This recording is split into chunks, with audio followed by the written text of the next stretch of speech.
ओम गुरुर्ब्रह्मा गुरुर्विष्णु गुरुर्देव महेश्वर गुरु साक्षात परब्रह्म तस्मै श्री गुरुवे नमः। नमस्कार, मैं ज्योतिषाचार्य आर्यन पांडे अपने चैनल एस्ट्रो वेदांता पर आप सभी का स्वागत करता हूं और निवेदन करता हूं कि इस चैनल को सब्सक्राइब करें, वीडियो को लाइक और शेयर अवश्य करें। आज हम लोग उत्तर प्रदेश के वर्तमान मुख्यमंत्री योगी आदित्यनाथ जी की कुंडली का 2022 में होने वाले चुनाव के परिप्रेक्ष्य में विवेचना करेंगे। योगी जी का जन्म 5 जुलाई 1972 को दोपहर अभिजीत मुहूर्त में पौड़ी गढ़वाल का मान्य है। जन्म सिंह लगन स्थिर राशि है, पूर्वाभाद्र पर नक्षत्र और कुंभ राशि के हैं। लग्नेश सूर्य दशम भाव में बुध और शनि से युक्त हैं। लग्नेश सूर्य दशम भाव में होने से जातक कर्मवादी होता है, जीवन में कर्म की प्रधानता होती है, यानी दायित्व और कर्तव्य का निर्वहन सर्वोपरि होता है। योगी जी ने 22 वर्ष की अवस्था में जब शनि में चंद्रमा की अंतर्दशा थी तब संन्यास ग्रहण कर लिया था। तो सबसे पहले संन्यास योग यानी प्रवज्या योग की बात करते हैं। तो इस पत्री में 3 संन्यास योग बनता है, यानी चंद्रमा पर पृथकवादी शनि की दृष्टि होने से विरक्ति का योग बनता है, जो कि संन्यास योग में से एक योग है। दूसरा, पंचम भाव में युवावस्था का बृहस्पति और चंद्रमा पर शनि की दृष्टि, यह दूसरा प्रवज्या योग यानी संन्यास योग का कारक बनता है। तीसरा, दशम भाव में सूर्य बुध और शनि की युति और 3 ग्रह सूर्य 21 डिग्री 12 मिनट, बुध 21 डिग्री 42 मिनट और मंगल 21 डिग्री 40 मिनट के होने के कारण यह तीसरा प्रवज्या योग का योग बनता है। सूर्य बुध और मंगल की डिग्री जब एक बराबर हो जाए तो यह बहुत ही प्रबल प्रवज्या योग बनाता है, यानी संन्यास की तरफ प्रवृत्ति बढ़ जाती है। अब योगी जी की कुंडली में बनने वाले शुभ योगों की बात करें तो इस समय 3 राजयोग प्रभावशाली हैं। पहला अम्लकृति योग, दूसरा धर्म कर्म अधिपति योग और तीसरा अखंड साम्राज्य योग। इन तीनों योगों को समझने से पहले इन योगों के बारे में समझते हैं कि ये योग होते क्या हैं। तो सबसे पहले लेते हैं अम्लकृति योग। अभी वर्तमान में दशानाथ बुध लग्न से दशम भाव में स्थित हैं, जो कि केंद्र भाव भी होता है, और चंद्रमा से चतुर्थ भाव में है। इसलिए बहुत ही सुंदर अम्लकृति योग बनता है, जिसका फल भी अत्यंत शुभ और सुंदर प्राप्त होता है। शास्त्रों के अनुसार बृहत्पराशर होरा शास्त्र की बात करें तो उसमें इस योग के बारे में वर्णन किया गया है कि आचार्यवान धर्ममति प्रसन्न सौभाग्यवान पार्थिव मान्यव्य मृदु स्वभाव स्मित भाषण च धनी भवे चाह अम्ल योग जाता, यानी अम्लकृति योग में उत्पन्न जातक राज्य पूज्य, दानी, समाज में प्रिय, परोपकारी तथा गुणवान, धर्म में रुचि रखने वाला, भाग्यवान, मृदु स्वभाव का, सम्मानित और अक्षय कृति को करने वाला होता है। इसलिए इस अम्लकृति योग के प्रभाव के कारण इनके द्वारा किए गए कामों को जनता हमेशा याद रखेगी।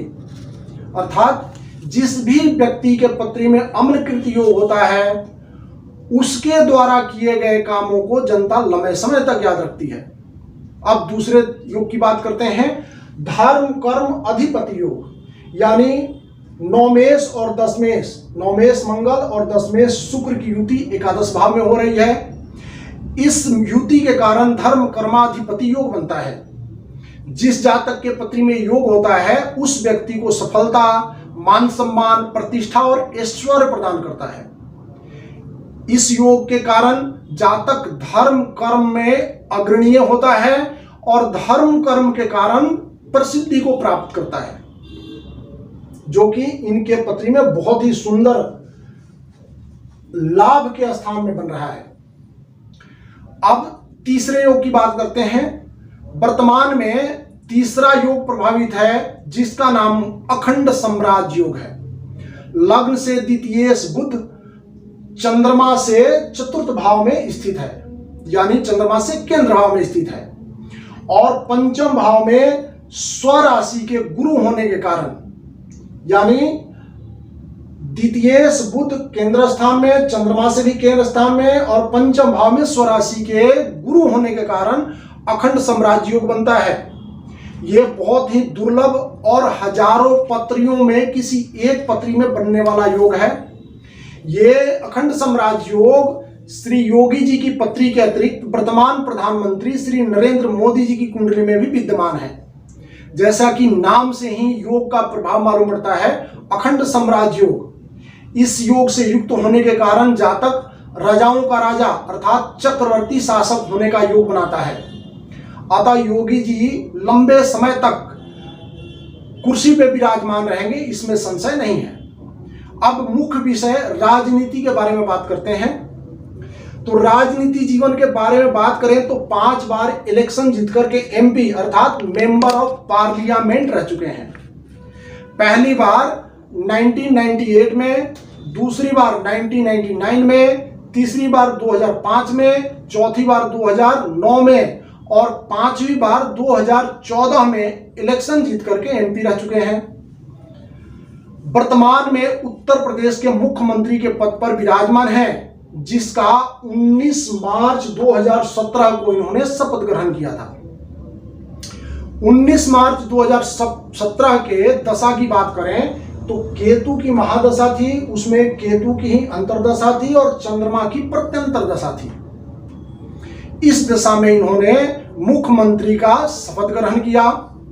दशानाथ केतु शनि के पुष्य नक्षत्र में और चंद्रमा की राशि कर्क में स्थित हैं और शनि की तीसरी दृष्टि अंतरदशानाथ केतु पर, शनि की 7वीं दृष्टि चतुर्थ भाव सिंहासन के भाव पर और शनि की 10वीं दृष्टि चंद्रमा पर, जो कि प्रत्यंतर दशानाथ हैं, वहां पे पड़ रही है। जो सिंहासन का भाव होता है उस पे जब भी शनि की दृष्टि हो तो सिंहासन की प्राप्ति करवाता है। सप्तम भाव सहयोगियों का भाव होता है। अतः इस योग के कारण सहयोगियों का पूरा सहयोग प्राप्त होता है। इसी तरीके से 19 मार्च 2017 के गोचर पर विचार करें तो गोचर में भी शनि की दृष्टि केतु पर थी और गुरु दोहरे गोचर में विचरण कर रहे थे। इस प्रकार दशा और गोचर अनुकूल होने के कारण मुख्यमंत्री के कुर्सी की प्राप्ति हुई। अब उत्तर प्रदेश में होने वाले आगामी चुनाव के परिप्रेक्ष्य में बात करें तो 14 मार्च 2022 को वर्तमान सरकार का कार्यकाल पूरा होगा। तो 2022 के मार्च तक चुनाव होकर के नई सरकार बनेगी, ऐसी संभावना है। 2022 के परिप्रेक्ष्य में योगी जी के कुंडली पे विचार करें तो केतु में शनि की अंतर्दशा होगी।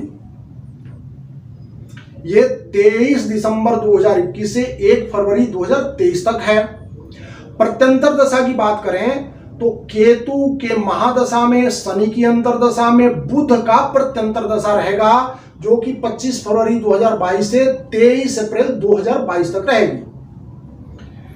केतु, शनि और बुध, महादशानाथ केतु पर अंतरदशानाथ शनि की दृष्टि है और प्रत्यंतर दशानाथ बुध शनि के साथ युति में है।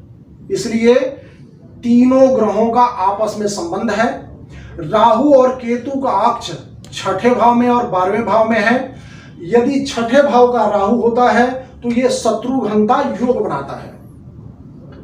नवांश चार्ट में भी विचार करें तो नवांश में अंतरदशानाथ शनि 10वें भाव में पुनः स्थित हैं और केतु के ऊपर इनकी दृष्टि है और सिंहासन भाव पर भी इनकी दृष्टि है।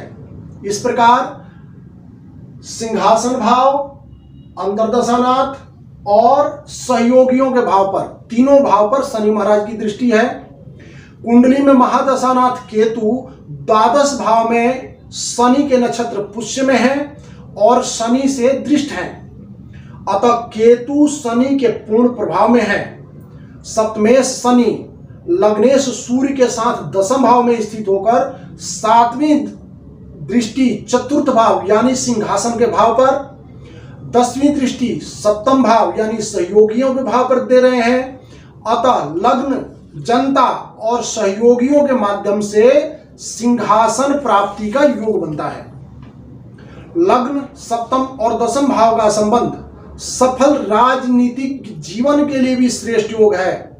इस प्रकार योगी जी की कुंडली में ग्रह स्थिति, दशा, योग और गोचर के आधार पर स्पष्ट दिखता है कि 2022 में योगी जी पुनः मुख्यमंत्री के कुर्सी पे विराजमान होंगे। यदि शुभम, धन्यवाद, नमस्कार।